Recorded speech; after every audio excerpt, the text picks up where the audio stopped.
Hey everybody, welcome to stream. I'm Teyo, and today we are not playing anything. We're talking about something, and we're gonna do a tier list, everybody's favorite. Um, Kind of a weird one, or at least different than what we often do. We are doing a tier list for draw steel characters. Um, Specifically, we're trying to hit up all of the Ancestries, read the basics about them. All of the classes, read the basics about them, because we're not going to read all 10 levels. Good lord, that would take all night. And then put them in a tier list. Now, to be clear, this is not just power level tier list. This is not just like, the most busted thing is this, and you should pick this if you want to win the game. We will be bearing that in mind, but we also want to bear in mind general flavor, how much we like it, um, and like that little je ne sais quoi, you know? I don't think anything is going to be in the Dookie category, and I'm going to adjust this slightly because I think everything is going to be A or B because I like this game and I think it is very well balanced. Hey, Ryder, good to see you. I would be shooketh if anything made it into this bottom category. Without further ado, let's start with Ancestries. Firstly, the Devil, because we're going alphabetical order here. Okay, so I'll just read this little blurb real quick, and then we will read some of the abilities. The native ancestry of the 7 cities of hell. Devils are humanoids with red or blue skin expressed in a wide variety of hues. From bright crimson to deep purple, each devil is born with some hell mark. Horns, a tail, cloven hooves, a forked tongue, fanged incisors, or even wings. Hell is dominated by the 7 cities of hell, each ruled by a different archdevil who constantly plots and schemes against the other in the hope of ascending to the throne of hell. And yeah, that's a devil. Now, to be clear, this game is all about heroics, so you can't really play an evil character necessarily. But let's go into the traits real quick. You've been playing Wuthering Waves too much. You have 100% of the entire map. That's a big map to 100%, my man. Jeez. I've been thinking about playing Wuthering Waves again, but my computer is running out of space and I don't want to re-download it, you know? Alright, so the signature trait, and for those that don't know, this just means the thing that you will get no matter what if you play a devil in this game. Your innate magic allows you to twist how your words are perceived. You get a better read on people and convince them to see things your way. I'm gonna sneeze real quick.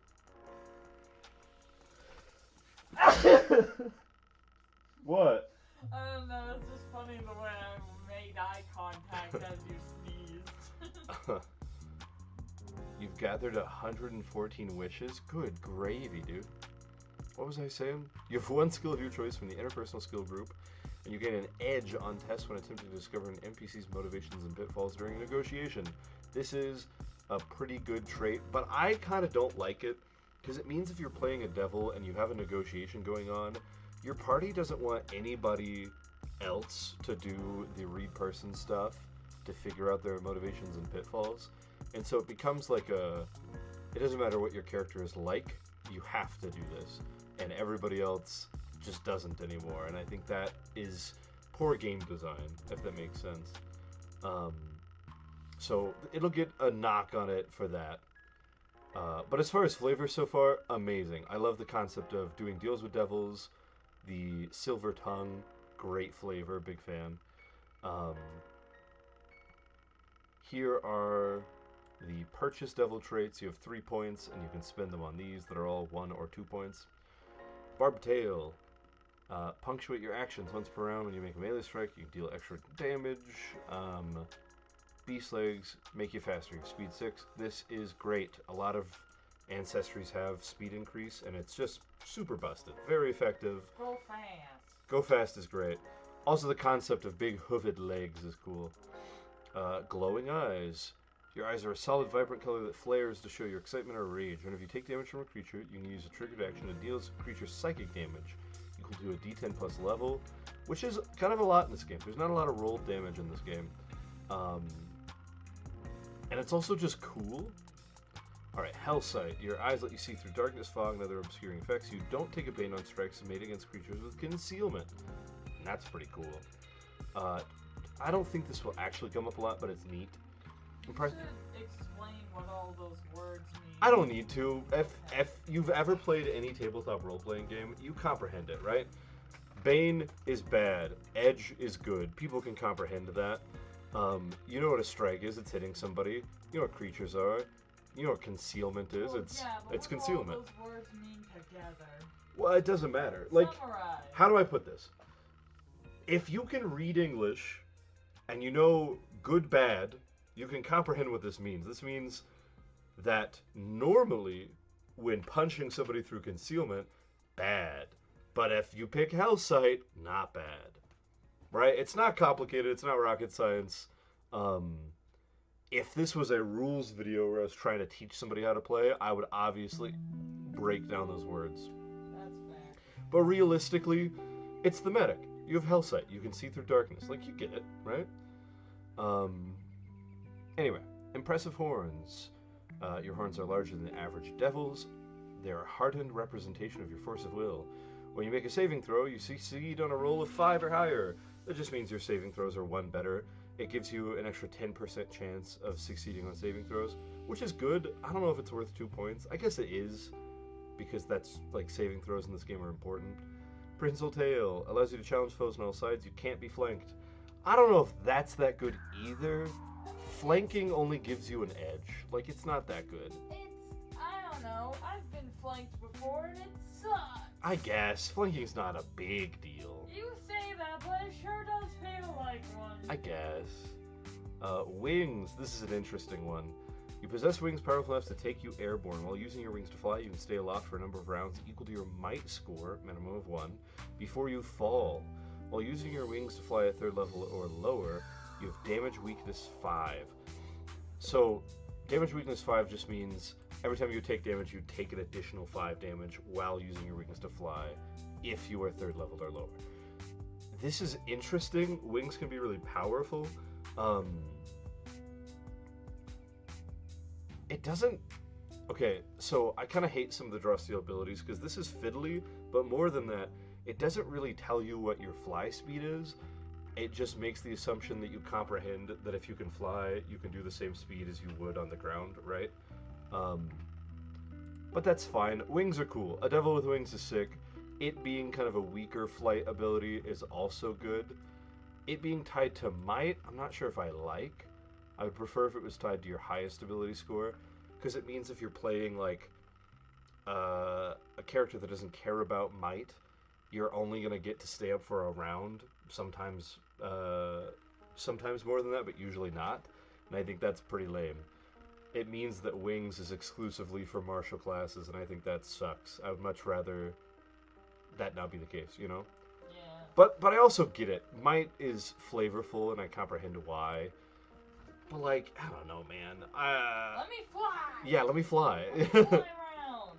Granted, I also get devils are not made for flying, so they didn't want to incentivize you to always take that. Because it would be kind of busted.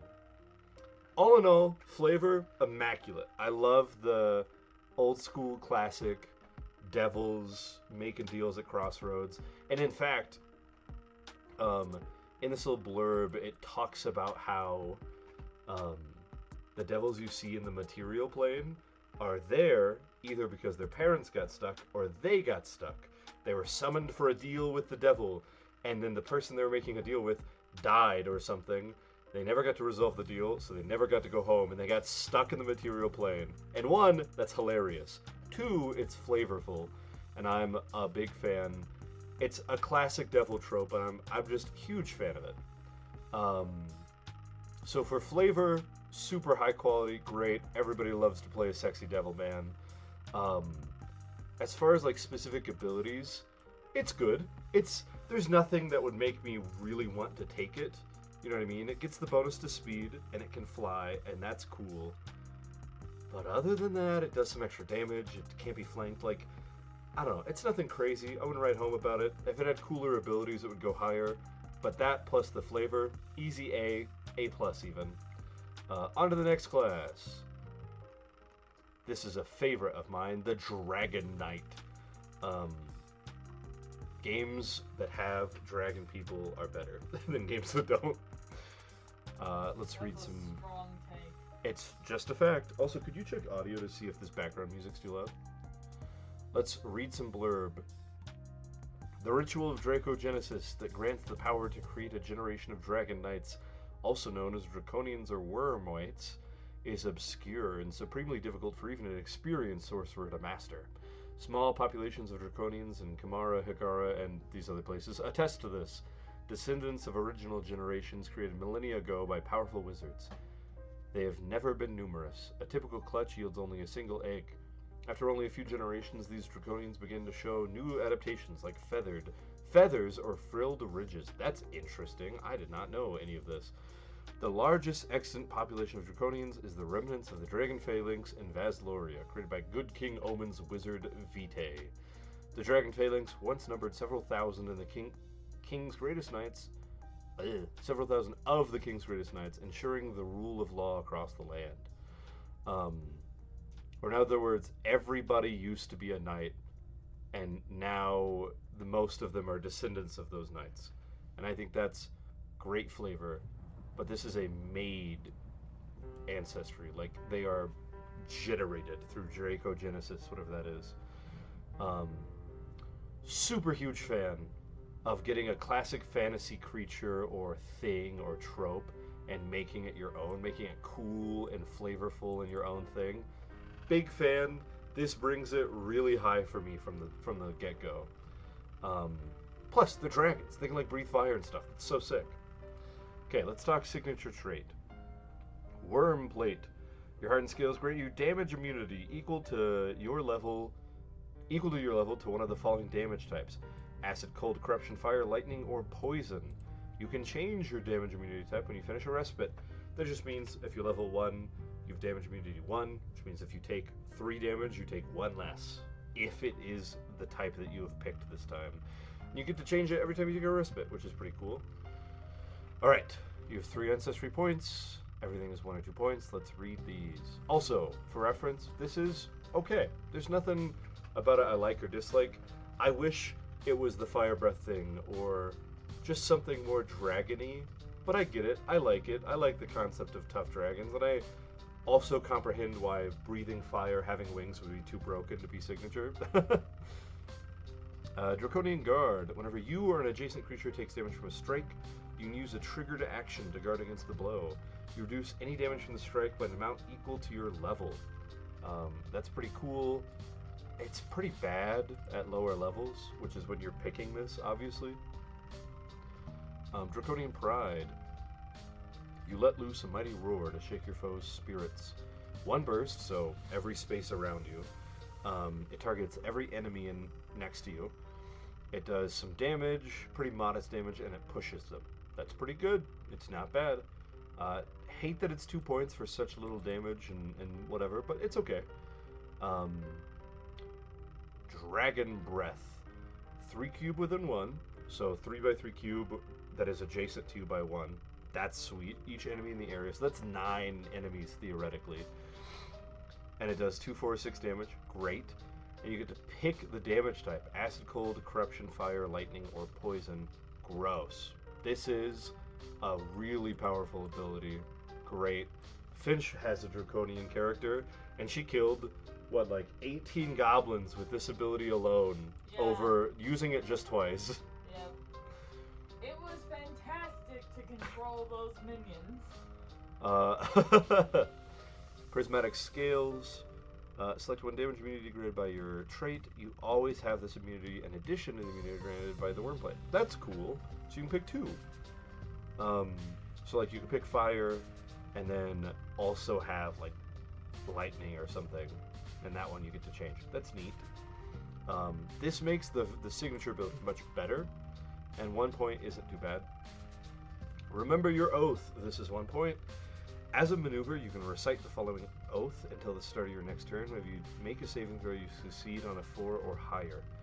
Oh, that's cool. So it's... Oh, that's, what, 3 better? Or 2 better. That's 2 better on a saving throw. That's pretty strong. Also, I dig that you recite an oath for it. That's funny. Um, it kind of sucks that it's a maneuver, but I guess it's only 1 point. I don't know. I don't want to spend my action, like even if it's a bonus action, to be getting out of my saving throw stuff. But I guess it's useful. And also very flavorful. Big fan of making players say cool oaths. Wings. You possess power for wings. I think this is the exact same thing. Yeah, this is the exact same thing as the other wings. Sweet. I wish their wings were better than devil wings, but you know, whatever. We don't get everything we want. Although that's probably the only downside I have with this class is the wings aren't as cool as I want them to be, and you can't pick dragon breath and wings, and that's big shame. I want to fly around and breathe fire on people. That's all I desire. As far as ranking go, I like Dragon Knight better than Devil. Cooler lore, sick oath to say, fire breath, huge fan. I want to just disagree with the oath thing. It is so long and cumbersome that I'm genuinely worried that if I had a director that told me rules is written, you gotta say it every time, I don't want that. You don't want that? No, it's so much to say every time I want to just take my turn. That's fair. It's just cool though. I guess. Even should the sun stop in the sky, even should the night last 1,000 years, I will stand forever. I think just saying that part would be cool enough. And maybe on another turn or a different combat, you say the next bit of like, I shall not yield. Those who suffer and yearn for justice, I am your sword and shield. Sure, but what if your character doesn't fit that oath at all, but you still want the ability? Yeah, well, if your character doesn't fit an oath, and you take an ability titled Oath, like, you know what I mean? That's... What if the DM has decided that, like, the way dragons exist in this world is different? Well, yeah, but that doesn't mean you can't have an oath. I guess. I don't know. If humans are different in Star Trek, humans there can still like cheesecake, you know what I mean? No, yeah. And so, like, this oath doesn't have to be the draconian oath, it can just be, like, I've got your issues thing. with it. You don't like it? Yeah. I dig it. I think it's like the fantasy version of the Green Lantern Oath, and the Green Lantern Oath is freaking sick. In Blackest Day and Brightest Night, or no, in Brightest Day and Blackest Night, I'm having a stroke. Alright, next up, Dwarf. What, would you put Dragon Knight at the same level or below Devil, though, just for the oath? No. Okay. Alright, Dwarf. I both love and hate the Dwarf. Let's read, and then we will... Possessed of a strength that belies their size, dwarves have flesh infused with stone, a silico-organic hybrid making them physically denser than other humanoids. They enjoy a reputation in Orton as savvy engineers and technologists, thanks to the lore they inherited from their elder siblings, the long-extinct steel dwarves. Dwarves are the children of the elder god Ord, and a common phrase among dwarves is, Ord made the world. Their way of saying, what will be, will be. They take great pride knowing that along with those people, their god created the mundane world, and many dwarves leave their homes to see the world and seek glory in Ord's name. On the one hand, I am a huge fan of, what's the word? As I said earlier with the Dragon Knights, taking a normal fantasy trope and making it your own thing.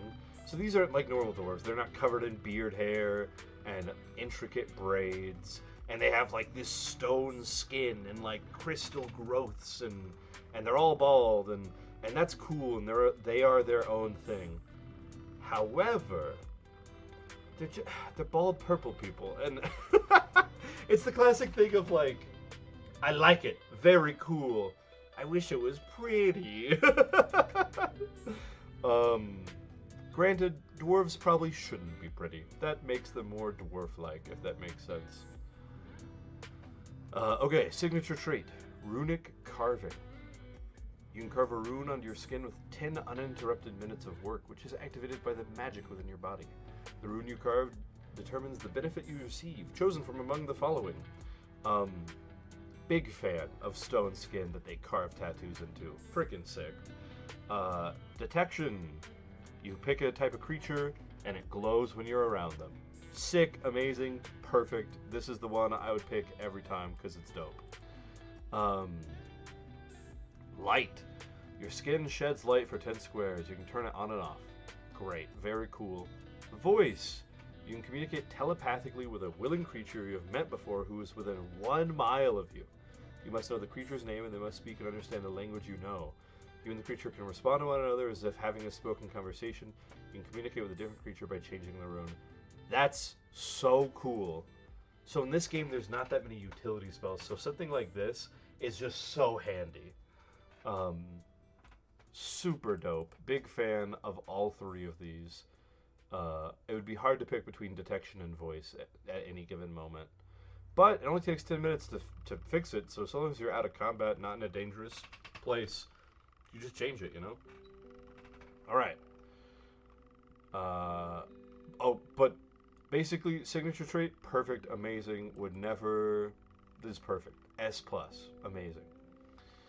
Okay, purchase traits. 3 points, everything's 2 or 1, same as before. So, great fortitude. Prevents you from losing strength. You cannot be made weakened. That's great. Weakened sucks. I don't know if it 2 points sucks, but it sucks.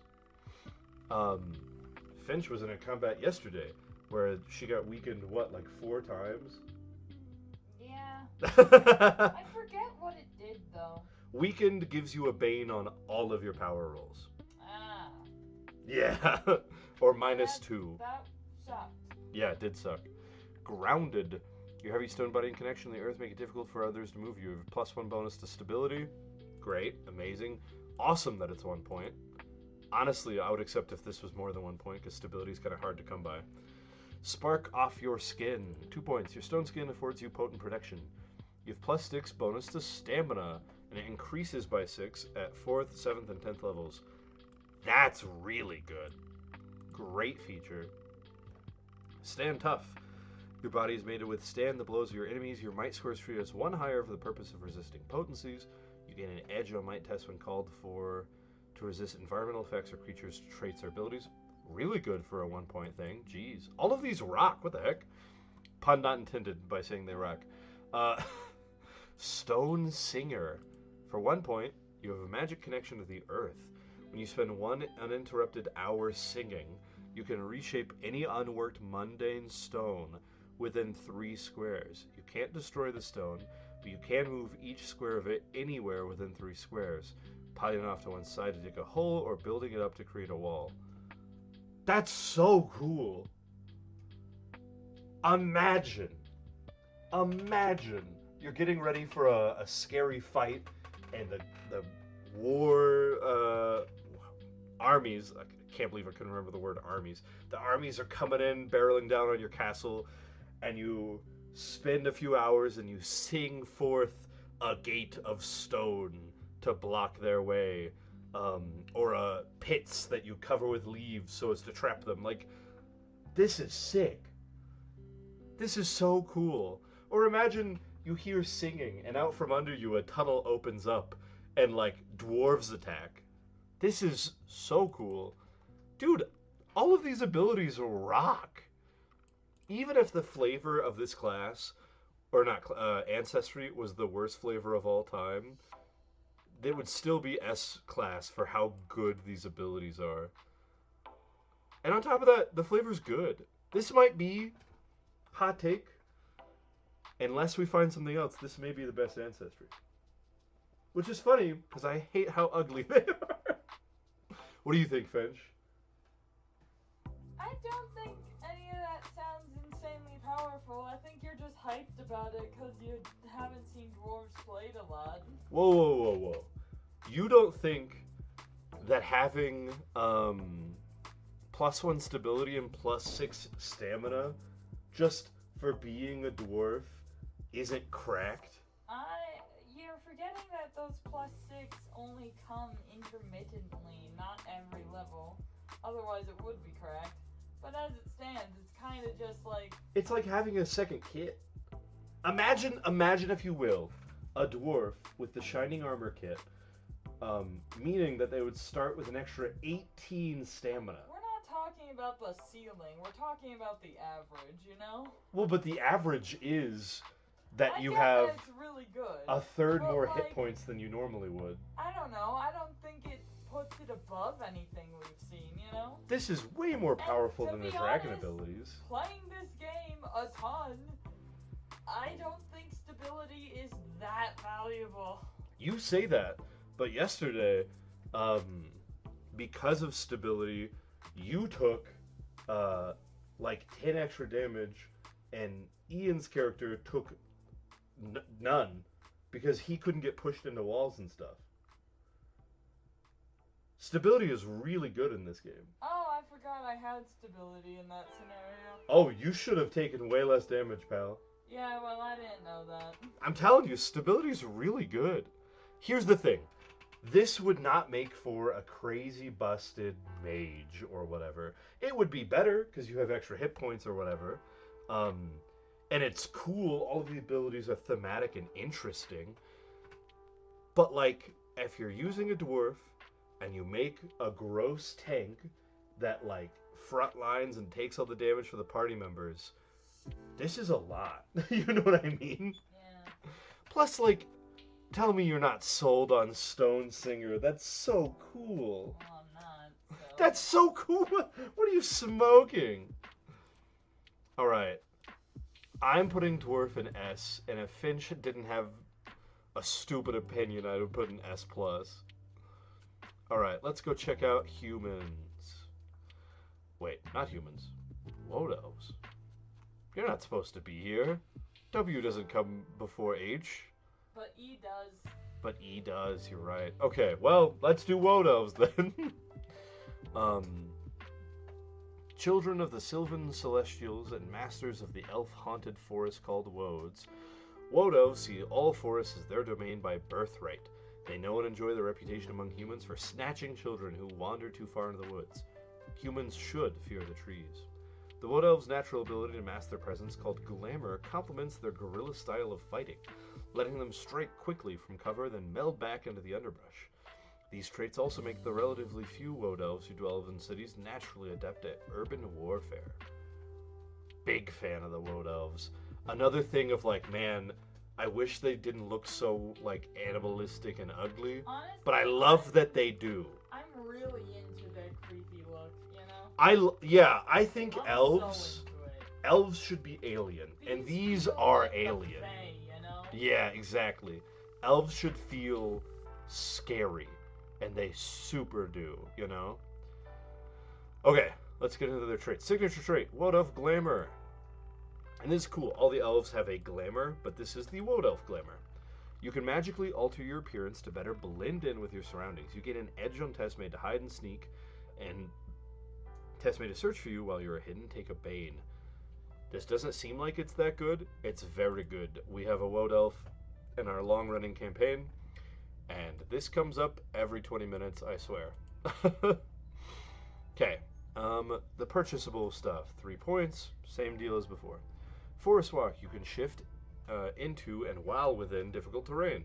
That's nice. It's not the end of the world, but it's cool. It's a thing you can buy for a point that's nice. Quick and Brutal, 1 point. Whenever you score a critical hit, you can take an additional main action and an additional move action instead of just main. This is cool. Is it powerful? Maybe not, but it's dope. I love the concept of critting and getting to run an extra however many squares. Okay, Otherworldly Grace. Your elf body and mind can't be contained for long. Whenever you make a saving throw, succeed on roll 5 or higher. The devil had access to this. Revisit Memory. Accessing memories is as easy as living in the present for you. You gain an edge on tests made to recall lore. That's cool, but who cares? You know what I mean? Like, eh. Swift, you have speed 6. Great. Devil had this. We love having an extra speed. The Woad Defends. You have the following signature ability, and it can be used at will. Range 10, targeting one creature. It does a pretty modest amount of damage, somewhere between like 5 and 7.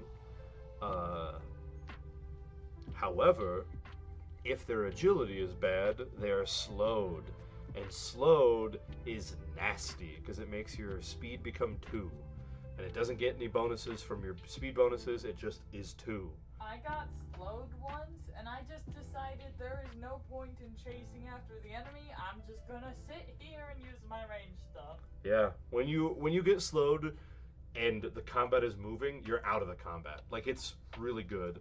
Um, Now, is it 2 points good? Maybe. It certainly could be. Um, but either way, I dig the concept of summoning forth vines and snatching people. I think that's great. Um, None of these traits are like crazy crazy. The signature trait is nice. Stealth is great. Extra speed is good. Quick and brutal is neat. I want it to be good. I love it, but it's like crits only happen so often. You know, you've got like a 4.5% chance to get a crit in this game. Finch, what do you think?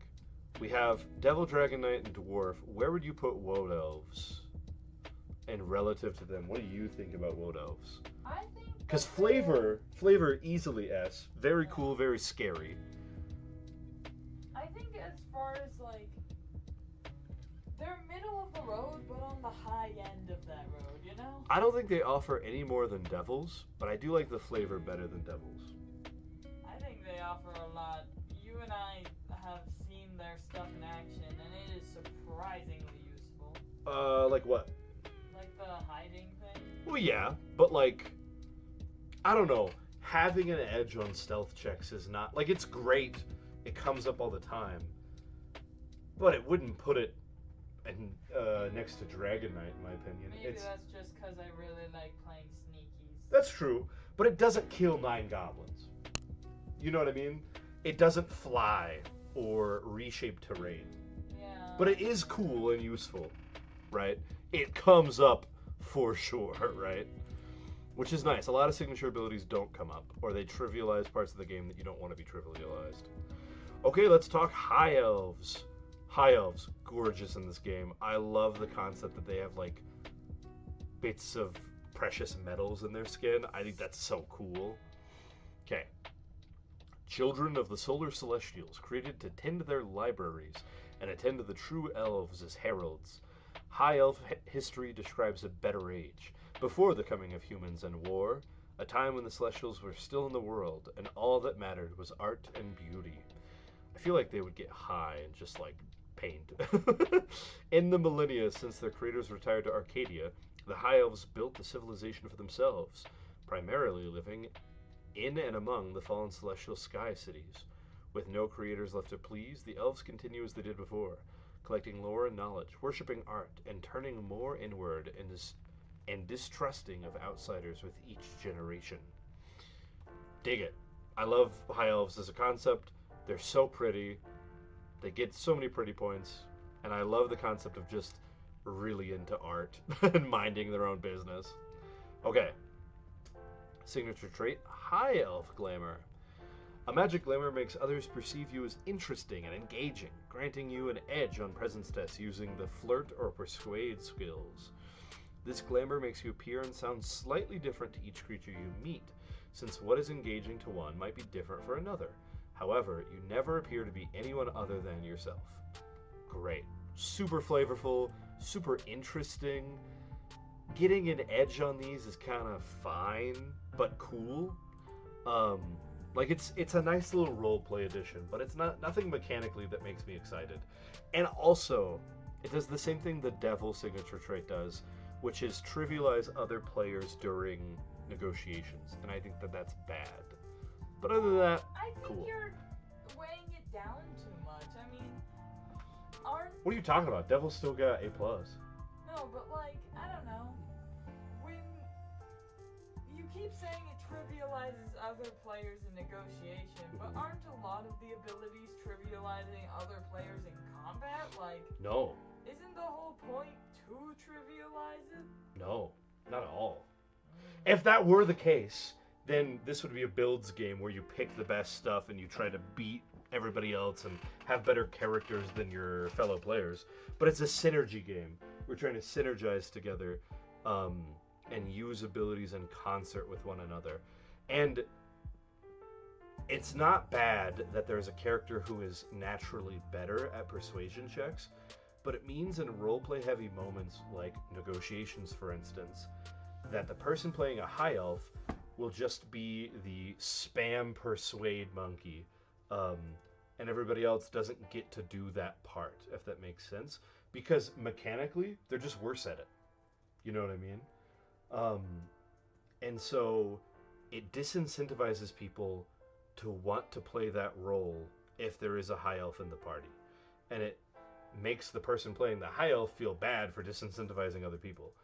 Um, it's the classic thing of like, why have a rogue in the party who can pick locks if you have a wizard who knows the knock spell, right? Um, if you have a wizard that knows the knock spell, you can unlock any lock no matter what. And the guy, the knock is loud as heck. it doesn't matter. The guy who spent his whole career learning how to pick locks is useless now. Generally, when you're busting into somewhere, you don't want the whole world to know. I guess. Can you name for me a time that knock being loud has ever been a drawback in a D&D game? Absolutely. Busting into a house when you're I cannot. breaking No, into a that chest. happened to you. That really happened to you in a game. We just didn't even consider using knock because it was too loud and it would be too unsubtle. I've never, and I've been playing D&D for 10 years, I've never interacted with a moment where knock was a bad choice because of its loudness. All the time. Sure. And I'm telling you my opinions, and my opinions are knock trivializes lockpicking. And this trivializes other people trying to be persuasive in negotiations. You know what I mean? And I think that's bad. I think disincentivizing players to roleplay is the antithesis of a role-playing game, you know? Anyway, 3 ancestry points. Glamour of Terror for 2 points. When a foe strikes, you reverse the magic of your glamour to instill fear into their heart. When you take damage from a creature, you can use a triggered action to make that creature frightened of you until the end of the next turn. There's no potency on this. This just happens. That's kind of gross. I've never read this. That's really cool. And also, that's just a cool ability. Wow, look at the pretty person. I'm going to stab them. Oh my gosh. They're terrifying. That's great. Graceful Retreat, 1 point. +1 bonus the distance you can shift when you take the disengage move action. Interesting. That's handy. I don't know how flavorful it is, but it's handy. High Senses, 1 point. Your senses are especially keen and perceptive. You get an edge on tests made to notice threats. Cool. Kind of fiddly. Edge on tests to notice threats. I feel like whenever you're playing and someone says, hey, could you give me a test? You can't be like, is it to perceive threats? You know what I mean? Yeah. So I'm worried this might get lost in the game if you picked it. I feel like there's a few things like that. Anything that's like, this will happen in the presence of this. It's like, how do I know I'm in the presence of that to ask the DM and point out, hey, I have this. If there's goblins, I should know, right? Yeah. I agree.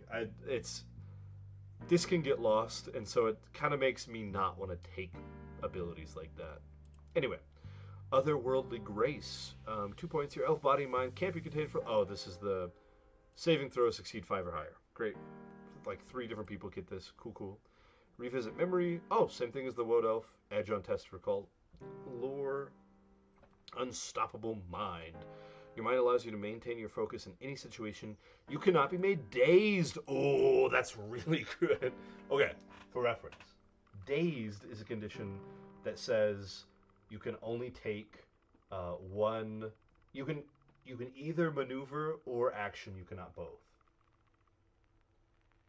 And so dazed is super debilitating in combat because it takes away half of all the things you get to do, which is gross.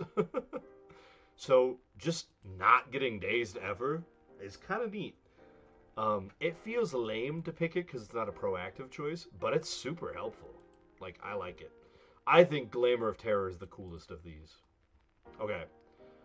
For me, I like High Elf a lot. I like them as much as Woad Elves. I don't know that I like them more. I think their abilities aren't as good, but their flavor is just as good. You know what I mean? How do you feel about High Elves? I like them. You like them? But you're not like, give them S or I'll kill you. Like, you know what I mean? No. Yeah, me either. They're cool, but they're not like, Whoa! Alright. Hakan. I love these guys. In spite of their friendly, outgoing nature, the rare presence of a Hakan in human society is considered a harbinger, an omen of dark times. Descended from a tribe of giants in Upper Vanagar, the original Hakan tribe made a bargain with this person, the trickster god. They made some of their gigantic they traded some of their gigantic size and strength for the ability to see the future. But they were betrayed, and the only future Hakan is allowed to see is the moment and nature of their own death.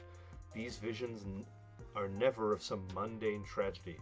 No Hakan has ever received a vision of dying from choking on a grape. This doom sight is always momentous, always dramatic. That's great. Love it. But I'm laughing really hard at the concept of a Hakan getting their doom sight and it's them choking on a grape. I can see my future, my death. What happens? A battle. I don't want to tell you about it. It's cool though, don't worry.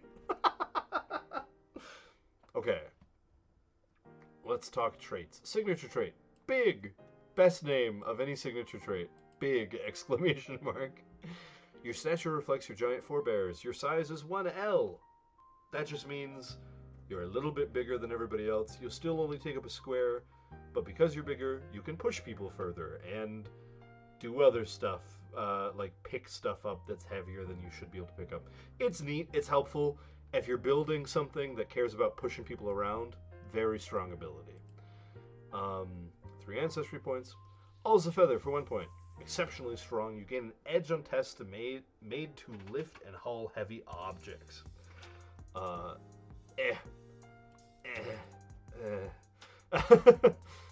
Doom Sight.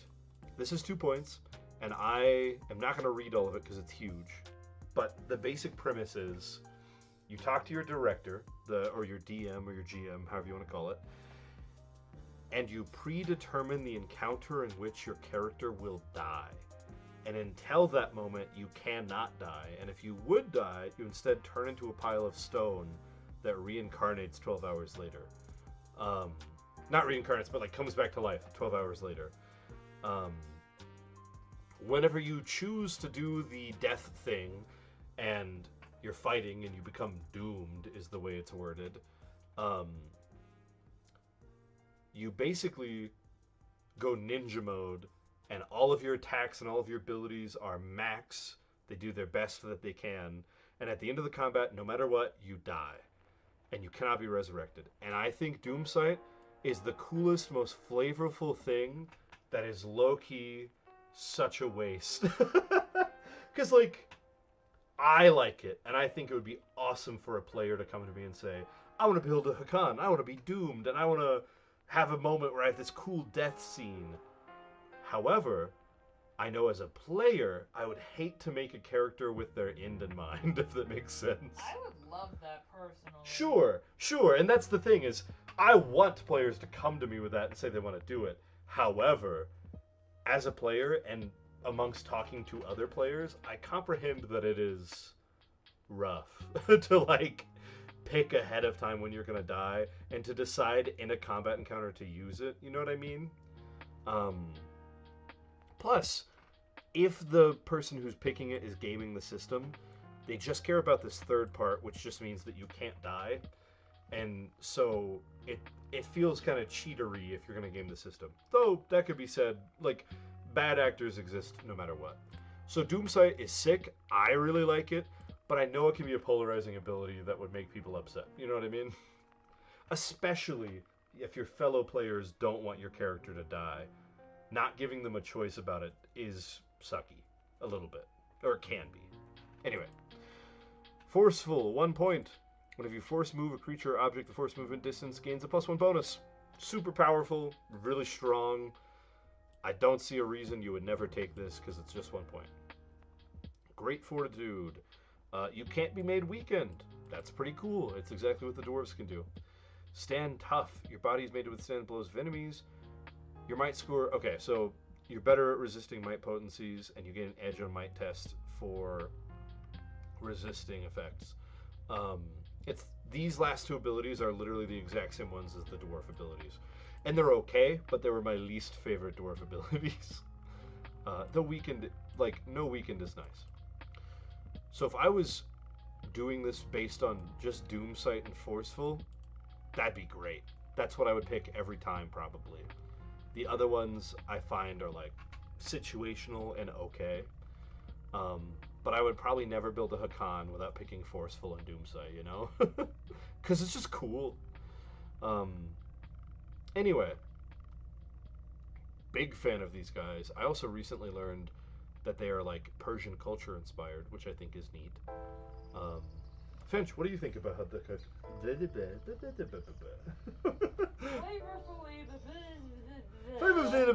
are some of the best, I think. Really? And mechanically, I don't know. Doomside is just really cool, you know? Yeah, I agree. Like Doomside is sick. I think, like, I don't know. It's the sickest. Also, there's a title where if you see a Hakan die, you can be granted the title Doomed, which basically gives you Doomsight, which is so cool. Anyway, Hakan, great. I want to put okay, so it's definitely an S because it's got the same flavor and power as like a dwarf or a dragon knight. Yeah. But do you think it goes above those two or below them? I don't know either. I don't know. We're gonna keep Dragon Knight and Dwarf above because dragons are cool. Like, you know what I mean? What is a fantasy role playing game without dragons and dwarves? Okay, humans. Humans belong to the world in a way the other speaking peoples do not. You can sense the presence of the supernatural, that oily smell in the air, as I've heard it described, and the presence of deathless. The presence of deathless. What?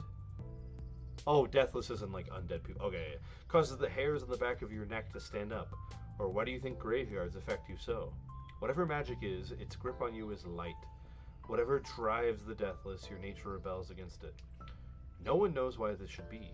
We elves have no such senses, nor do the elementals or the Canaan. The dwarves and the orcs, as you say. What is it that sets humans apart? I am an historian, not a physician. I cannot say. Perhaps some of you will one day find out and teach us all the reason. Firstly, I love that that's in the perspective of an elf. I think that's cool. Secondly, I hate when fantasy games take a human and they just say, oh, they're humans. They're normal and lame. And they do all the stuff that humans do. And I love when a fantasy game says, they're humans. And in our world, that means this. And I think that's ideal. Like here, they say, you're connected to the world in a special way. I think that's super cool. Alright, human traits. Signature trait, detect the supernatural. As a maneuver, you can open your awareness to detect supernatural creatures and phenomena. To the end of your next turn, you know the location of any supernatural object, any undead, construct, or creature from another world within 5 squares, even if you don't have line of effect on that object or creature. You know if you're detecting an item or a creature, and you know the nature of any creature you detect. This is cool. It's thematic. But I find that people don't think about it enough to use it. And even if they did, and there was like an undead within 5 squares of you, you could probably see it. You're like, that's pretty close. You know what I mean? So it's cool, and I want it to be useful, but in my experience, it's kind of just left behind. It does work on inanimate objects. Yes. Notably. I think that's the best use of it, is when you have a magic item and you go, is this cursed? Signature trait, go! You know what I mean? That's the best part, personally. Okay. Yeah, it gives mechanics to this feels cursed. Yeah, and I love that humans can have that feeling of like, hey, yo, I don't like it. I don't like this. This place is giving me the freaks. Like, big fan. Okay. Same shtick as before, 3 points. Can't take hold. Your connection to the natural world allows you to resist certain supernatural effects. You ignore temporary difficult terrain created by magic and psionic abilities. Additionally, when you're force moved by a magic or psionic ability, you can reduce the force movement distance by 1. That's pretty strong. That's pretty cool for 1 point. Determination. A tolerance for pain and distress allows you to push through difficult situations. If you are frightened, slowed, or weakened, you can use a maneuver to immediately end one of those conditions. That's busted. I have that. That's so good. Like, there are certain classes where it doesn't matter, because like conduits can just do that as a maneuver anyway, or like sensors by level 2 or 3 I think can. But otherwise, that freaking rocks. Okay, perseverance. Giving up is for other people. I love that. That's a great sentence. You gain an edge on test made using the endurance skill. Additionally, when you are slowed, your speed is reduced to 3 instead of 2. Reducing your speed to more than 2 is cool and all, but endurance skill individually doesn't come up a lot. So this is just okay. Especially because right before it, we literally have an ability that lets you end slowed. You know? Anyway. Resist the unnatural. 1 point. Your instinctive resilience protects you from injuries beyond the routine. Slowed is part of the ended effects. Yeah, it says, if you are frightened, slowed, or weakened, you can use maneuver to immediately end one of those conditions. I should have done that when we were playing the other Yeah! day. Classic. I build my powerful character. I play my powerful character. An hour later I go, oh man, I should have done this. It's like a conversation where 3 years later you go, oh, I just came up with a comeback. Okay. Resist the unnatural. 1 point. Your instinctive resilience protects you from injuries beyond the routine. Whenever you take damage that isn't untyped, you can use a triggered action to take half the damage. Oh. That's pretty good, actually. There's certain classes that give you something like that already, but otherwise, that's pretty good. Staying power. You increase the number of recoveries by 2. Oh, that's really good too. These rock. That's really good. You just get 2 extra recoveries. That's kind of gross, actually. Cool. That's really sweet. None of these are like broken, and 1 or 2 of them are like, meh, fine. Like perseverance is fine. But determination is very good, and staying power is very good, to the point that it's kind of hard to pick between the two, because they're both 2-pointers. So like, challenging to pick one, which is good. I think game design, if you have this moment of like, oh man, I want both, that's a good sign, you know? Humans. I don't want to say S, because I don't think humans are that cool. I think they're pretty cool. You think so? Where would you put humans amongst these 6 existing ones? I don't know. Middle. Oh, like after Hakan, but before Wood Elf? Yeah. I might put the below Hakan just because that thing is so good. Oh, yeah? Yeah, the death site, whatever, doom site. Oh, yeah, definitely below Doomsight for sure. But is it above Woad Elf? I think I'm going to put it between the 2 elves, because I think there's a marked difference between Woad and High Elf, and I think it's humans. Okay, next up, Miminek.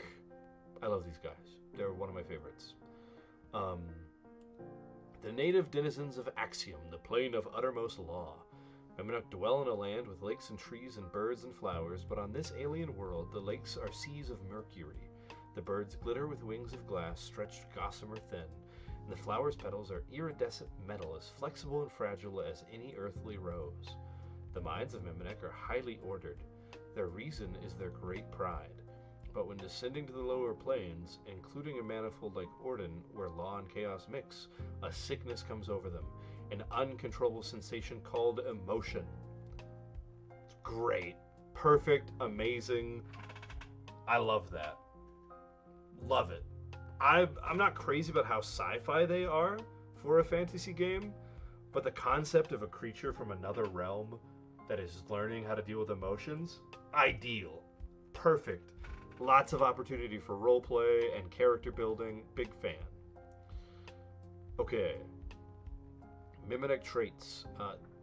This is interesting because they're finally going to do traits a little bit differently than everybody else. Signature trait, they have two of them. Fall lightly. Your silicone body is low in density. Whenever you fall, you reduce the distance of the fall by 2 squares. Sweet. Signature trait, lightweight.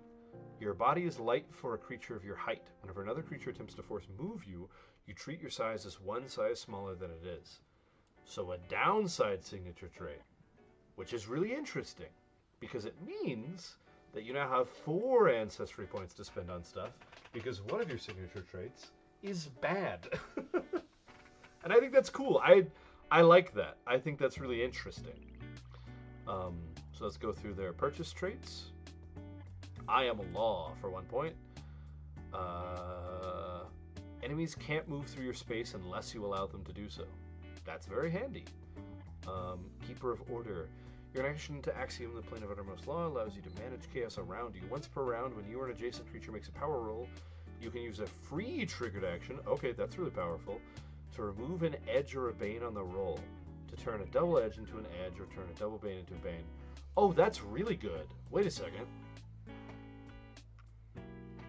Every round, whenever you or an adjacent person makes a power roll that has a bane or an edge, you can take that bane or edge away. That's super good, actually. That's a little spooky. That's really good. Like, it's not as good as giving a bane or an edge, obviously, but it's nice, right? If your opponent has an edge to hit you and you just say, nope, you don't. That's sweet. Okay. Lightning Nimbleness. You can push your body to move at incredible speeds. Your speed is 7. Ooh, +2 to speed. That's also very good. I would almost definitely always take this. Non-stop. Your connection to Axiom allows you to regulate your movement. You can't be made slowed. Let's go! We hate slowed here, if you couldn't tell. Systematic Mind. You get an edge and test made to parse schematics, maps, and other systematic documents that aren't inherently chaotic. In addition, you treat any language you don't know as if you know a related language. That's kind of neat. Not a big deal, but neat. Unfazed. Yeah, I feel like you get languages really easily in this game. Yeah, but being able to grab something and it being something you've never even seen before and saying, I know a related language, so I'm decent at translating it, is helpful. Because I'm sure there's going to be moments where you find something that is a language that you don't want to know how to speak, or you just definitely don't. You know what I mean? Like an ancient, long-forgotten thing. So it's handy, but spending a point on something that's going to come up maybe once in a campaign, kind of sketchy, you know? But I agree. It is a little too easy to get languages. I'd rather just pick a better language. Unfazed. Your ordered mind can't be caught off guard. You can't be made surprised. Neat. Not a big deal, but neat. Useful emotion. Veloparatha, or the world sickness, might hinder you, but you know how to turn your pain into something your enemies feel. At the start of any combat, you gain 1 surge. That's neat. But, like, it's not 7 movement and no slow, or 7 movement and my opponent doesn't have an edge on hitting me. Like, that rocks.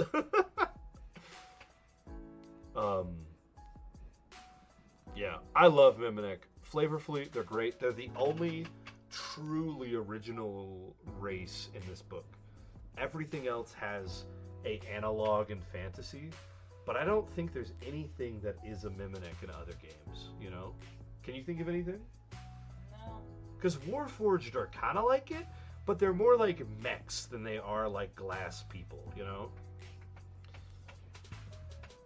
I think Miminic's my new favorite. It's not as strong mechanically as a dwarf or a dragonite, maybe, but it's cooler. Like, if a person played that in my game, I would be happier. You know what I mean? Yeah. I think that's fun. Do you agree with me? Would you put them in a different place? No feelings? No feelings. Really? Okay. All right. Orcs. I love orcs. An anger that cannot be hidden, a fury that drives them in battle. Orcs are famed throughout the world as consummate warriors, a reputation that the peace-loving orcs find distasteful. Perfect. Great. Amazing. Already overcoming the tropes of, like, orcs and racism, and I'm a big fan of it. Also, I love the art. Look at these people. They're so sick. He's shredding. Like, I love them. Anyway, uh, let's talk traits. Relentless. Whenever a creature deals damage to you that leaves you dying, you can make a free strike against any creature.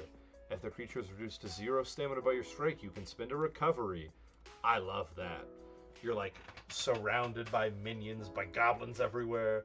They hit you, you go to 0, you hit them back and they die and you pop back up. That's so cool. Okay, purchase traits. 3 ancestry points like normal. Oh, they only have 5 traits. That's interesting. Bloodfire Rush. The magic coursing through your veins makes you run faster in the heat of battle. The first time in any combat round that you take damage, you get a +2 bonus to speed until the end of the round. Interesting. I'd rather just more speed, but that's cool. Glowing Recovery. Your Bloodfire allows you to regain your strength quicker than others. But if you use a Catch Breath Remover, you can spend as many recoveries as you like. That's cool. Grounded. The magic in your blood makes it difficult for others to move you. You have a +1 bonus stability. Nice. Just a handy thing to have. Non-stop. Your blood fire supplies you with a constant rush of adrenaline. You cannot be made slow. Nice. That's also sweet. Passionate Artisan. When you're stirred by passion for creation, your blood fire allows you to work longer and harder. When you gain your initial skills from your career, culture, class, or other source, choose 2 skills from the crafting skill group, whether you have those skills or not. Whenever you make a project roll for a crafting project that uses these skills, you gain a +2 bonus to the roll. Cool. I don't think I'm ever taking this. You know what I mean? Like, I like it, but the other ones are just so strong, you know? But this is neat. I don't know, all the ones that grant you a skill are kind of hard, because it's hard to know what skills are going to be used in your campaign, you know? Yeah. So that's kind of a hard sell for me, in particular. One moment as I disintegrate a bot. Okay. Back to what we were doing.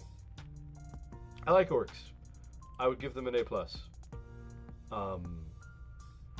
Do I like them more than the rest of them? Probably not. Actually, I'm going to give them a B. They're great, but they're not a standout, you know? Yeah. There's nothing mechanically that makes me go, I've got to play an orc. And there's nothing flavorfully that makes me want to either. But they're cool. I don't have anything against them at all. They're just fine, you know? Okay, it occurs to me, I probably feel that way because this is the most like other fiction that I've seen. The rest of them have their own twist, but the orcs are kind of just orcs here. Like, they have blood magic or whatever, but, like, they're just orcs, you know? Anyway, Polder. Polders are cool. After humans, polders are the most numerous and diverse ancestry in Orden. They're not humans, but they live in it and among humans and share their gods and culture. Almost every human culture in Orden has a polder saint or a human saint venerated by polder. Short, averaging 3.5 feet tall, the polder's origins are obscure. They're a young species who, like humans, have no single patron god. Their ability to shadow meld means they enjoy a reputation as excellent spies and thieves. Many polders consider this a base slander and point out they're also famed as chefs, though polders can be found in every profession, especially in cities. Polders are cool. They're halflings that can meld into walls, which is neat. Okay, signature trait, Shadow Meld. Magic targeting oneself. It's a maneuver. I'm not going to read the whole thing, but basically, you turn into a shadow against a wall. If the wall is destroyed, you take damage. Otherwise, nobody can target you, and you can't do any normal actions except for commanding other creatures to do stuff. Which means that in combat, Shadow Meld usually doesn't do anything, but everywhere else it does. And there's also the exception of, if you're playing a summoner, Shadow Meld is gross, because it means you summon all your buddies, you meld into a wall, and you can command them, and no one can target you while you're in the wall. And that's nasty. That's a really good synergy. So the ceiling is if you're using this and you're playing a summoner, but otherwise it's just really good. Okay, signature trait, small. Your diminutive stature lets you easily get out of or into trouble. Your size is 1 small. Again, this is another negative one because it means you can be pushed around more. So that means you have 4 ancestry points, which is cool. Corruption immunity. Your innate shadow magic grants you resilience against the unnatural. You have corruption immunity equal to your level plus 2. That's just nice. That's handy. Fearless, 2 points. Courage is all you know. You can't be made frightened. That's pretty good too. Graceful retreat, 1 point. Oh, it's the same thing as the high elf graceful retreat, where you get a +1 bonus to shifting. Nimble step for 2 points. A light step serves you well when speed is of the essence. You ignore the effects of difficult terrain and can move at full speed while sneaking. Oh wait, you just ignore difficult terrain. That's nice. Poltergeist is the name of one of these abilities. 1 point. Evading others' notice gives you freedom to move. At the start of each of your turns during combat, if no enemy has line of effect to you, or if you are hidden from or have concealment from any enemy within line of effect to you, you gain a +3 bonus to speed until the end of your turn. That's a lot of extra speed, okay. Reactive tumble, 1 point. Staying light on your feet lets you quickly get back into position. Whenever you are force moved, you can use a free triggered action to shift 1 square after the force movement is resolved. That's super helpful. It means that whenever somebody throws you into a wall or into a group of enemies, you can step out, which is nice. Sweet. I like boulders. They've kind of got that orc feeling though, where it's like they're just halflings but with one difference. But I think the difference is cool enough. I'll put them into A, just under devils, because like the difference is they can turn into shadows on walls, like Peter Pan. Like that's sick, you know? Yeah, that's insane. It's so cool. Like imagine you're walking through an alleyway and this dude steps out of a wall to meet you. Like, that's just cool. Anyway. Up next, Finch's favorite ancestry, I think. The Revenant. That one's fun. The dead walk among us. Some of them are happier about it than others. Unlike the necromantic rituals that produce wights and wraiths and zombies, revenants rise from the grave through a combination of an unjust death and a burning desire for vengeance. Creatures sustained on pure will, they have no need of food or water or air, and unlike their zombified cousins, they retain all their memories and personality from life. They're dead people. They're dead people who came back because they're pissed. And that's ideal. That's great. I love it. All right. Let's talk traits. Signature trait, former life. Choose the ancestry you were before you died. Your size is that ancestry size. Your speed is 5. Unless you select one of the previous life traits below, see below, you don't receive any other ancestral traits from your original ancestry. Signature trait, tough but withered. Your undyed body grants you immunity to cold, corruption, lightning, and poison damage equal to your level, but you have fire weakness 1, which, you can ask Finch, came up surprisingly a lot. Yeah, that was something I had to keep in mind a lot. Every 5 minutes it seemed like something was on fire and Finch was like, oh shoot. You can't suffocate, you don't need to eat or drink to stay alive. Additionally, when your stamina reaches the negative of your rented value, which usually means you instantly die, you become inert instead of dying.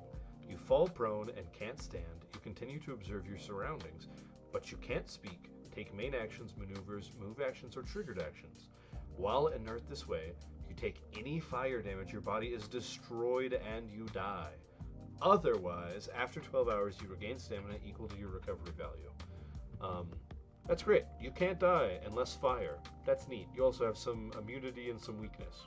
Super flavorful, super interesting, really cool, very powerful, and because it's so powerful, you have 2 ancestry points instead of 3 or 4, which is nice. And it also says, if your size is 1 small, you have 3 ancestry points. So if you're a Revenant Polder, you would have 3, which is cool. Bloodless. For you, an open wound is indistinguishable from a scratch. You can't be made bleeding, even while dying. That's very nice. Bleeding is super pain in the butt. It means that every time you take an action, you take a bunch of damage. So no bleeding is pretty handy. Previous life, 1 point. You select a purchase trait that costs 1 ancestry point from your previous ancestry.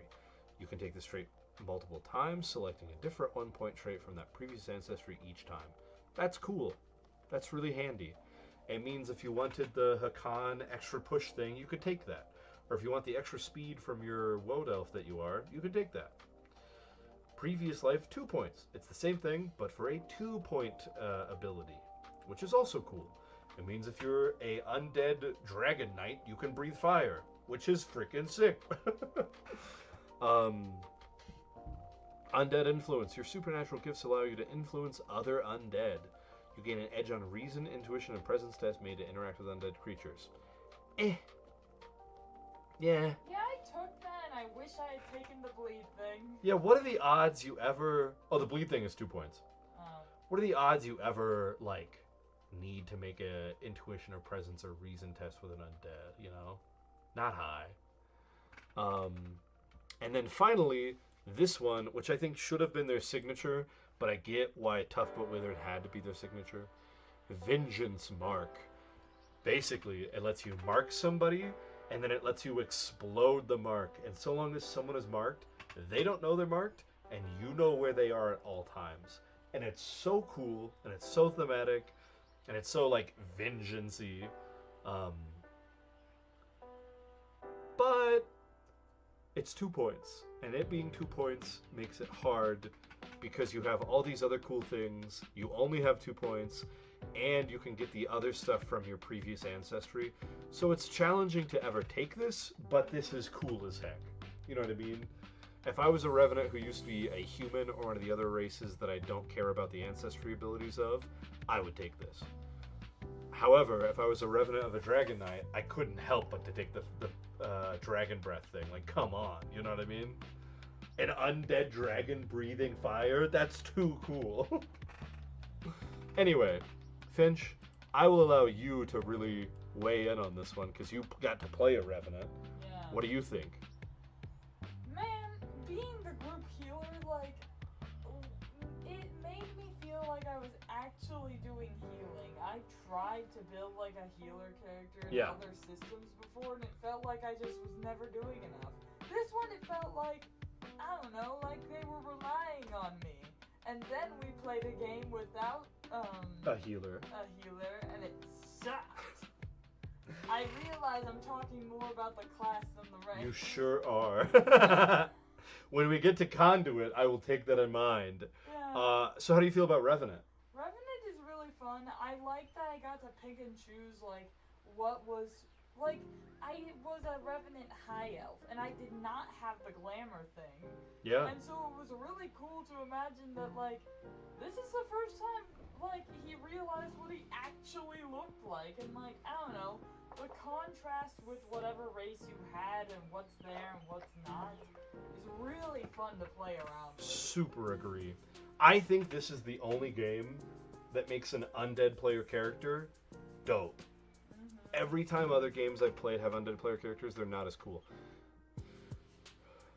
As far as where it goes, is it cooler than a Hakan or a Dragon Knight or a Dwarf or a Miminek? I don't think so, but I think it's cooler than the things below it. Absolutely, I agree. I'm going to put it above Hakan, but below Dragon Knight. I'm going to put it right there. Okay. No, Doomsight is cool. Wait, no, a Revenant could have Doomsight. Oh yeah! Revenant goes just above Hakan. See, actually, no, I'm putting Revenant in S+, because all of the things that make the other Ancestries cool, Revenants can just do, and they're Revenants. You know? And I think that's freaking sick. Anyway. Wrong button. Next up. The last Ancestry, the Time Raider.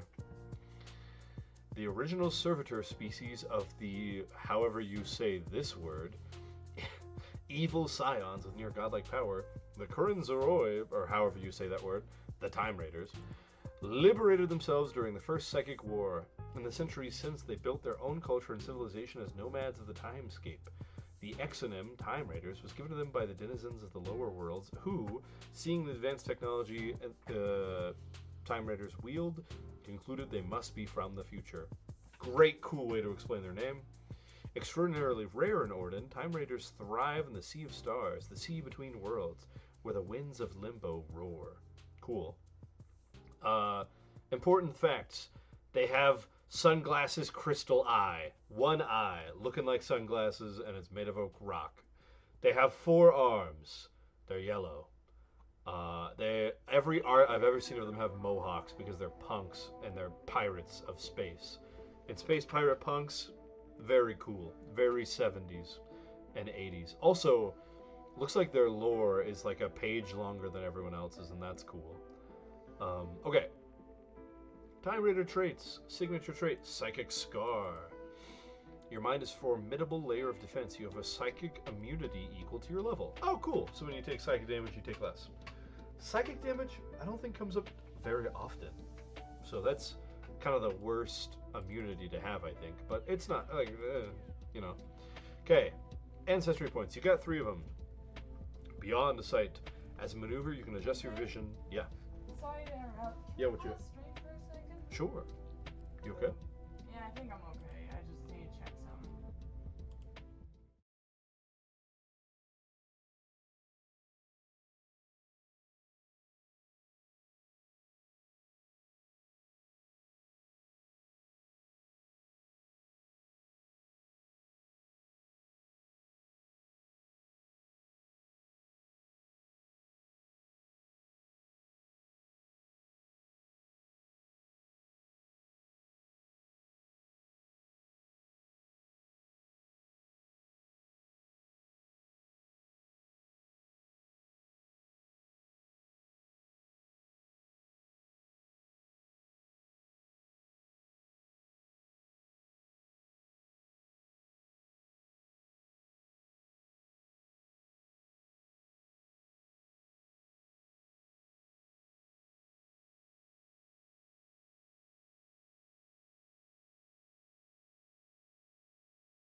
We are back, and for anyone who's worried about that, do not be. It was just like chewing me to check on something. Okay, sorry, back to what we're doing. Beyond sight. As a maneuver, you can adjust your vision to allow you to see through mundane obstructions that are 1 square thick or less. While your vision is adjusted this way, you can't see the area within 1 square of you, and you don't have line of effect to any creature or object in that area. You can restore your usual vision as a maneuver. That's cool. It seems useful. It doesn't seem useful in combat, which is fine. But my bigger question is, what's the end of your eyesight? It doesn't tell you how many squares you can see, and it's mundane obstructions 1 square thick or less. Does that mean any number of them, or just one of them? Because if there's a wall here, you see a room, there's a wall here, can you see into the room past? You know what I mean? Rules as interpreted, I would say no, but rules as written, it doesn't. It's read as though you can just see through any of them, so long as each individual one is 1 square or less. So this is a little fiddly and sketchy, and I could totally see a player cheesing this ability, you know?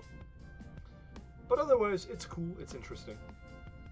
Foresight, 1 point. Your senses extend past mundane obscuration and the veil of the future alike. You automatically know the location of any creature within concealment who isn't hidden from you within 20, and you negate the usual Bane on strikes against such creatures. Additionally, if you're targeted by a strike, you can use a triggered action to impose a Bane on the power roll. This is okay, I guess. This is one of those abilities again where you have to like talk to your DM every 5 seconds to see if someone's hidden from you. You know what I mean? Four-armed athletics. Your unique physiology enhances your movement. You gain an edge on tests to use climb, gymnastics, or swim skills when you use all your arms in the attempt. Neat. That's not a big deal, but neat. Four-armed martial arts. Your multiple arms let you take on multiple tasks at the same time. Whenever you use the grab or knockback maneuver against an adjacent creature, you can target one additional adjacent creature using the same power roll for both targets. Additionally, you can have up to 2 creatures grabbed at a time. That rocks. Super good ability. If you're playing a Null or a Fury and you want to play this race, this is what you pick. This is no-brainer. Psionic Gift, 2 points. Choose one signature ability from the following options. They can be used at will. Oh, so you get one of the 3 of these. Neat. So one of them is a main action. Range 10, you do some damage, and you push them around, and you can theoretically knock them prone. It's reliant on might, which I'm not a fan of. I wish it just relied on whatever your strongest thing was, especially considering the extra damage can be reason, intuition, or presence. But then this is might? That's stupid. I hate that. I wish that might was a part of this, or that these were a part of this. It's dumb that they're separate, because it means that you have to be a class that relies on might and one of these for this to really be worth it. Psionic Bolt. Range 10, one creature or object. Another, you blast somebody and you slide people. Am I wrong to say that this is just better than that? Well, you could knock somebody prone, I guess, but sliding 1, 2, and 3 instead of 0, 1, and 2 for push is just better. The damage is the same. It doesn't do the fiddly might thing. I think this one's just better than that one. Minor acceleration. Maneuver, self, or an ally. Effect gains a bonus speed equal to your reason, intuition, or presence score at your choice until the start of your next turn. That seems pretty good. I don't like that it's a maneuver, because it means you're wasting your maneuver to move more. And there's a lot of classes and races that could just give you +2 movement. Unstoppable Mind. Your mind allows you to maintain your focus in any situation. You can't be made dazed. Great. We love that. This is the weakest, in my opinion. Both in the fiction and in the gameplay. Because these are basically the Gith from D&D's fiction. And I don't like the Gith. I mean, these have 4 arms and cool laser eyes. And that's cool and all. But I've never liked the Gith. I don't know anybody who does. And on top of that, like all their abilities are fine, you know, like, I don't know. This is the closest to bad, but it's not bad, you know what I mean? It's just as balanced mechanically and just as interesting to people who are interested in it. I'm not. That's all. Okay, we're going to go do classes, and we're going to go as quick as we can, and we're going to use mostly the knowledge I already have.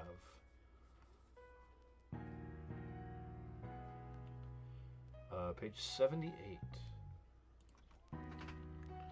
Which, in the PDF, will be a little bit different, I want to say. 63. Okay, we're almost there.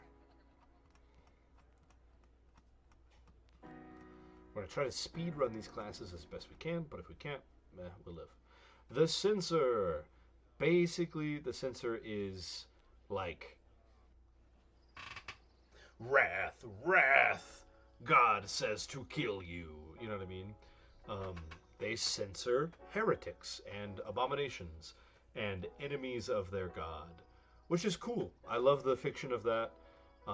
They do their job very well. They're very tanky. They taunt enemies really well. They take up the damage that would be going to the allies. They're the perfect tank. But there's nothing they do that makes me go, whoa, that's the coolest thing in the world. It's just a really quality tank. If you want to play a tank, this is the pick. If you want to play the guy that protects your allies, you play a Censor. There's no one better at it. I think it's an easy A. It's not absurd. It's not like, wow, you need a Censor in your party. It's not like, wow, you really should play a Sensor if you want to have a good time, but it's just the best tank available. So if you want a tank, play a Sensor. Simple as that. Okay, on to the next class, and notably, you'll see that um, all 10 of the levels, 10 is the max level in this game, are in one spot, and so it'll take me a moment to scroll through each of them. Conduit! This is the one that Finch was talking about earlier. A conduit is uh, an avatar of a god, basically. They have the ability to heal, to do damage, to buff, to debuff. Um, and notably, if you want to heal, the conduit is the best. And, like, the best to the point that they're mechanically more powerful than other classes because of how good they are at healing and at other stuff. They can do some other cool stuff too. Um, but if you want to play a healer, you play this. If you want your team composition to be better, you put a conduit into it. Finch was just talking about how um, previously in our long-running game she was playing a conduit. Um, she switched characters, and she can feel it. The whole party can feel it because they all have like 10 less stamina than they normally do. And it's brutal. The conduit was keeping them alive, dude. Um, so, flavor, fiction, great. Mechanics, really great. Conduit's fun. Yeah, I Conduit's very... I already said my thing on it. Yeah, I was just telling them your opinion. Also, I've discovered that milk jugs fit perfectly in our little ceramic square. Okay. I was just looking for a place to set it down. Anyways.